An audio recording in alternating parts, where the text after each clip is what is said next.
আসসালামু আলাইকুম। আজকের ভিডিওতে আমি দেখাবো যে কিভাবে আপনারা আপনাদের ফেসবুকের জন্য এরকম ধরনের একটা কভার ফটো কিভাবে তৈরি করবেন। আমি ফুল প্রসেস আজকের ভিডিওতে দেখাবো। তো এর জন্য ভিডিওটি আপনারা সম্পূর্ণ দেখতে হবে এবং ভিডিওটি যদি ভালো লেগে থাকে তাহলে অবশ্যই চ্যানেলটি সাবস্ক্রাইব করে পাশে থাকবেন। তো বেশি কথা না বলে চলুন শুরু করি। তো প্রথমে আপনারা কি করবেন, ফার্স্ট অফ অল আপনাদের যে ফটোশপ পিএস আছে আপনারা ফটোশপ পিএসটি ওপেন করবেন। তো আমি ফটোশপ পিএসটি ওপেন করলাম।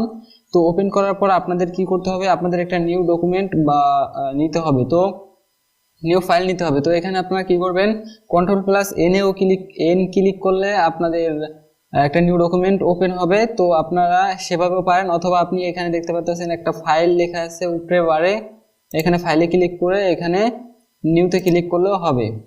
তো এখানে আপনারা কি করবেন, এখানে আপনারা কাস্টম আছে, এখানে আপনারা পিক্সেল দিবেন। পিক্সেল দেওয়ার পর আপনারা কি করবেন, এখান থেকে আপনারা দিবেন ওয়েট দিবেন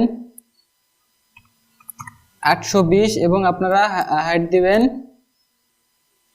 312 এ দিয়ে এবং রেজুলেশন 300 দিবেন। RGB এখানে যা আছে এরকম দিয়ে আপনারা এখান থেকে ওকে করে দেবেন। তাহলে নতুন একটা পেজ ওপেন